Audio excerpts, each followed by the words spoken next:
Knee pain, back pain, shoulder pain, ఎటువంటి మొండి నొప్పులనైనా తగ్గించే clinic Indo British advanced pain clinic.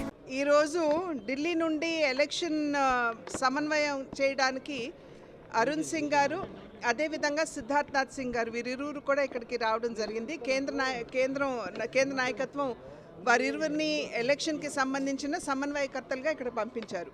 కనుక ఇవాళ ఎవరైతే పార్లమెంట్ అభ్యర్థుల పేర్లు ఖరారయ్యి అనౌన్స్మెంట్ అయిందో ఆ పార్లమెంట్ సభ్యులు మరియు ప్రతి జిల్లా నుండి కూడా జిల్లా అధ్యక్షులు అక్కడ ఉన్నటువంటి ముఖ్య కార్యకర్తలు అందరినీ కూడా పిలవటం జరిగింది.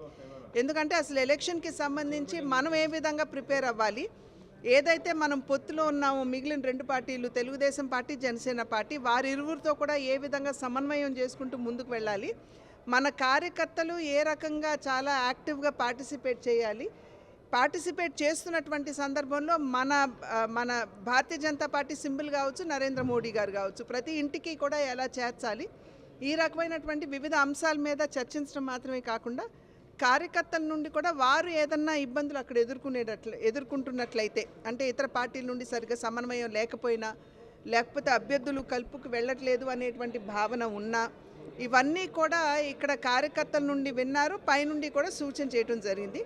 త్వరలోనే రాష్ట్ర స్థాయిలో, జిల్లా స్థాయిలో అండ్ మా అభ్యర్థుల చోట మండల స్థాయిలో కూడా సమన్వయ కమిటీలు వేసుకోవాలి అని చెప్పి నిర్ణయించడం జరిగింది. ఈ సమన్వయ కమిటీ కేవలం మన పార్టీ వాళ్ళనే కాకుండా ఇతర పార్టీలు కూడా, ఒకవేళ మా అభ్యర్థులు అక్కడ ఉన్నట్లయితే కూడా వాళ్ళని కూడా కలుపు వెళ్ళవలసినటువంటి బాధ్యత మా మీద ఉంటుంది. కాబట్టి వారిని కూడా కలుపుకుంటూ ముందుకు వెళ్ళే విధంగా ఈ యొక్క సమన్వయ కమిటీలు వేసుకోవడం, ఎక్కడైతే మా అభ్యర్థులు లేరో మా జిల్లా అధ్యక్షులు, ప్రభారీలు ఎవరైతే ఉంటారో వారు ఇతర పార్టీతో సమన్వయం చేసుకుని మా కార్యకర్తలు కలుపుగోలుగా వాళ్ళతో కలిసి ముందుకు వెళ్ళటం. ఏదేమైనప్పటికీ ఖచ్చితంగా విజయమే ప్రధాన లక్ష్యంగా పెట్టుకుని ఈ మూడు పార్టీలు కూడా సమన్వయంతో, ఇప్పటికే కింద సమన్వయం జరుగుతుంది, అయినప్పటికీ పకడ్బందీగా ఎలా సమన్వయం చేసుకోవాలనేటువంటి అంశాల మీద చర్చ జరిగింది. అండ్ ఖచ్చితంగా రాబోయే ఎన్నికల్లో విజయమే లక్ష్యంగా ఈ మూడు పార్టీలు కూడా సమన్వయంతో ముందుకు వెళ్తాయని చెప్పి తెలియజేస్తున్నారు.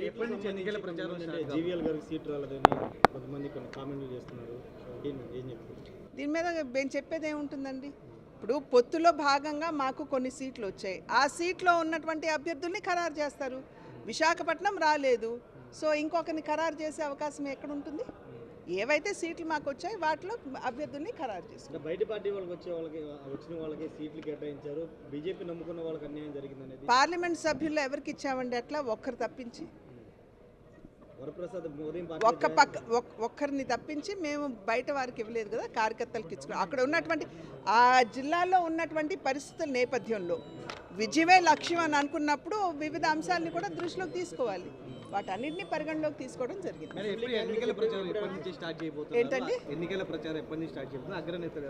ఆల్రెడీ కింద కార్యకర్తలు ఏదైతే ఇతర పార్టీల్లో క్యాండిడేట్స్గా ప్రకటించబడ్డారో వారు ఆల్రెడీ ఫీల్డ్కి వెళ్ళినటువంటి నేపథ్యంలో ఆ కాన్స్టిట్యువెన్సీస్లో మా కార్యకర్తలు కూడా వారితో పాటుగా ముందుకు వెళ్తున్నారు. సో ఒక రకంగా చెప్పాలంటే ఆల్రెడీ స్టార్ట్ అయిపోయింది.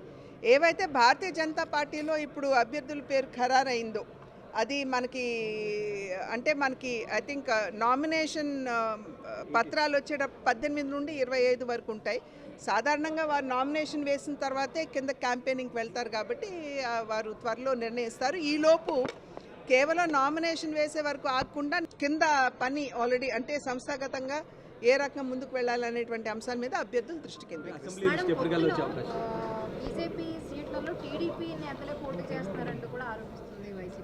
ఎక్కడండి? పొత్తులో బీజేపీ పోటీ చేసినటువంటి సీట్లలో బీజేపీ పేరుతో టీడీపీ వాళ్ళే పోటీ చేస్తున్నారు అని చెప్పి ఆరోపిస్తున్నారు. ఇప్పుడు నేను ఇందాక చెప్పినట్లుగా ఇప్పుడు అనౌన్స్ అయినటువంటి అభ్యర్థుల్లో ఒకరు తప్పించి అందరూ మా పార్టీ కాదు. కాబట్టి మేము మా కార్యకర్తల్ని కాదనుకుని వెళ్ళేటువంటి పరిస్థితి లేదు. ఒకవేళ ఆ రకంగా ఏమన్నా డిసిషన్ తీసుకోవాలనుకున్నా కూడా పార్టీలో కార్యకర్తలతో చర్చించిన పిమ్మటే దాని మీద నిర్ణయం అనేది జరుగుతుంది.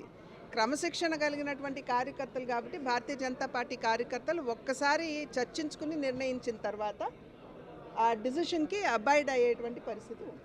మీ పైన తీవ్రమైనటువంటి ఆరోపణలు చేస్తున్నారు, టీడీపీకి చంద్రబాబు నాయుడుకి అనుకూలంగా పనిచేస్తున్నారు. నేను పసలేని ఆరోపణలకి జవాబు ఇవ్వాల్సినటువంటి బాధ్యత నాకు లేదు. మేడం అంటే రాజమండ్రి బీసీ మేడం వైసీపీ బీసీకి ఇక్కడ కేటాయించింది. మా మా నాయకత్వం అన్ని విషయాలు ఆలోచించి నిర్ణయం చేశారు. మరిన్ని వీడియోస్ కోసం ఛానల్ ని సబ్స్క్రైబ్ చేయండి, లేటెస్ట్ అప్డేట్స్ కోసం వాట్సాప్ ఛానల్ ని ఫాలో చేయండి అండ్ లింక్ డిస్క్రిప్షన్ లో ఉంది.